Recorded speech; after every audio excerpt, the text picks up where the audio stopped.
Les entretiens de Synergie Mag. Les entretiens de Synergie Mag.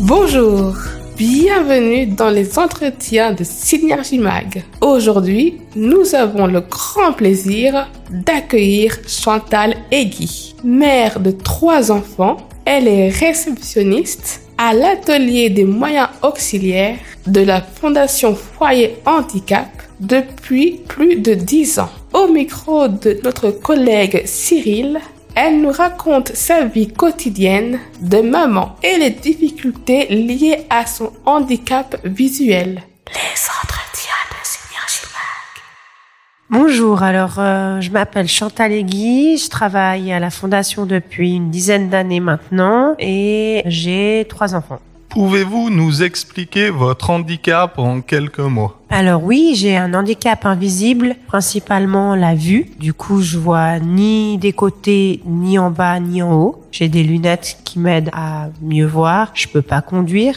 Au quotidien, je peux faire plein de choses, mais je les fais un peu plus doucement que quelqu'un qui n'a pas ce problème-là. Et voilà. Quel impact positif ou négatif a votre handicap dans votre vie de maman ? Alors, quel impact négatif ? Il y a certaines choses que j'arrive pas à faire quand c'est visser des petites choses, des choses manuelles qui demandent de la précision. Typiquement, j'ai de la peine à faire. Quand on me demande de faire quelque chose et puis que il y a pas assez de lumière ou quoi que ce soit, j'ai un peu de peine. Mon handicap, qu'est-ce qu'il a de positif ? C'est moi qui le rends positif parce que finalement, j'ai réussi à devenir maman de 3 enfants et à m'en sortir le plus normalement possible. Et voilà, c'est plutôt l'handicap qui m'a aidé à avancer et à me dire oui, j'y arrive. Et quand j'y arrive, je suis fière de moi. Comment vos enfants perçoivent-ils votre handicap ?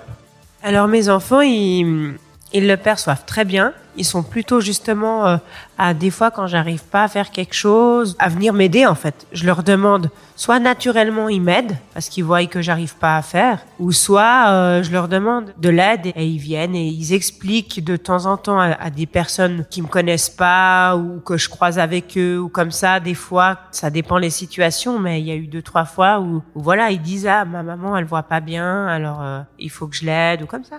Qu'avez-vous mis en place pour trouver un équilibre entre votre rôle de maman, votre travail et votre handicap ? C'est 3 choses très importantes dans ma vie. Le travail, l'handicap et mon rôle de maman. Et je pense que tout est dans l'organisation, même si moi-même, des fois, j'ai des soucis d'organisation. Mais je pense que la clé du succès, elle est là-dedans. Et prendre les choses comme elles viennent, une après l'autre. Ce qu'on n'arrive pas à faire aujourd'hui, on le fait demain.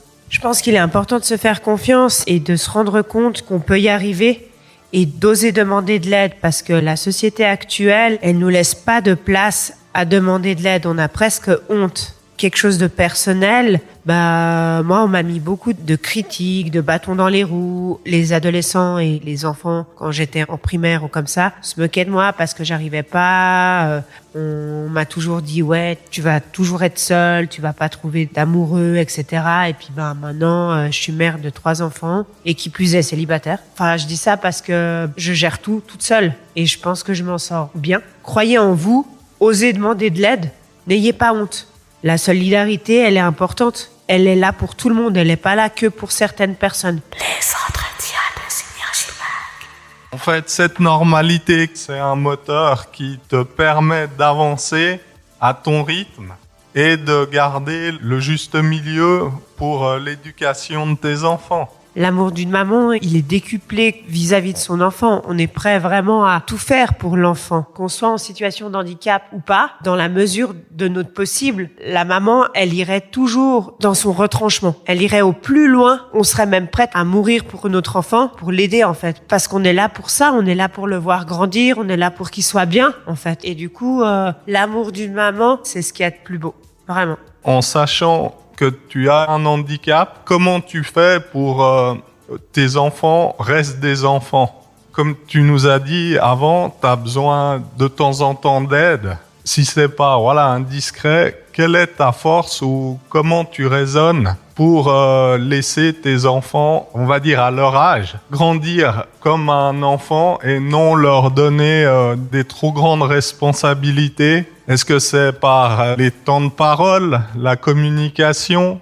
Alors moi, avec mes enfants, je suis très ouverte. Je leur parle de mon handicap, je leur parle de mon travail, des gens que je côtoie et de la difficulté que c'est, enfin pas la difficulté en fait, c'est pas une difficulté. Moi, je leur dis que on doit accepter les gens tels qu'ils sont et pas faire de différence. Si telle ou telle personne, qu'elle soit en handicap ou pas, demande de l'aide, elle a le droit en fait de demander de l'aide, donc on l'aide.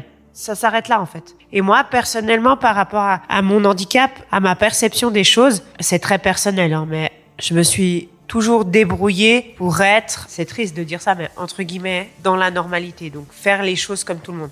La seule chose que je peux pas faire, par exemple, c'est conduire, parce que mon handicap me l'empêche. Mais, il y a d'autres moyens. Je vais quand même en France. Ça me prend plus de temps, mais je prends le bus, par exemple. Je marche un peu, je vais jusqu'au magasin qui est en France et pouf, je reviens, je reprends le bus. Ça me prend beaucoup de temps, mais je le fais. Ou je demande de l'aide. Je demande à des gens qui ont un véhicule de me transporter jusque là-bas. Et les enfants, mon fils de bientôt 10 ans, l'autre jour, je lui ai dit, écoute, maman, elle doit faire les courses pour la semaine, pour tout le monde. J'ai besoin d'aide. T'as 10 ans, je pense, avec moi, je peux te donner cette responsabilité de venir faire les courses. Et il est venu avec moi, il m'a accompagné. Il a porté un sac. Après, effectivement, j'ai contrôlé ce qu'il portait dans le sac pour que ça soit pas trop lourd. Et il m'a aidé à son hauteur, à sa possibilité. Par contre, à la maison, je leur donne des petites responsabilités à leur hauteur. Typiquement, débarrasser leur assiette, la mettre dans la machine, mettre leur habit, leur linge sale dans la machine à linge sale, etc. Faire des petites choses comme ça et ranger leurs jouets. C'est une responsabilité petite qui sont à leur hauteur, entre guillemets, qu'ils font jamais. Ou c'est très compliqué de leur faire faire. Mais ce genre de petites responsabilités. Plus ils grandissent, plus la difficulté augmente. Je leur demande dans la même tâche, peut-être, j'ai pas encore l'âge en tête, mais un jour, le grand, il saura mettre du savon lessive dans la machine à laver les habits, fermer la machine, mettre le programme, et voilà. Et plus tard, il m'aidera à étendre le linge. Des choses classiques de la maison que moi, avec 3 enfants, je pourrais gérer, mais pas tout le temps, et que je pourrais donner la tâche à un des enfants. C'est ce genre de responsabilités petites que je pense qu'ils sont importantes à donner. C'est ce que j'aimerais, j'espère. Après, l'éducation, elle sera jamais parfaite, elle sera à mon image. Et j'ai aussi appris à faire comme je l'entends et à pas m'arrêter sur ce que les autres personnes pensent. Mon éducation, c'est la mienne. Je la fais comme je l'entends. Ceux qui critiquent, ils critiquent, tant pis pour eux. Moi, je vais pas mettre mon nez dans ton éducation, donc mets pas ton nez dans la mienne. En conclusion, qu'est-ce que vous souhaitez dire ou finir pour votre message? Faites-vous confiance. Beaucoup de choses sont possibles et entourez-vous de gens qui peuvent vous aider. Merci beaucoup.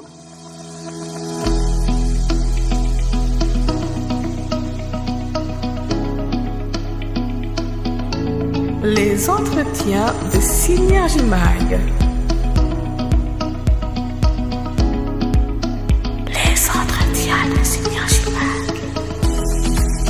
Merci d'avoir suivi cet entretien. À tout bientôt pour un nouvel épisode. N'hésitez pas à commenter et à partager.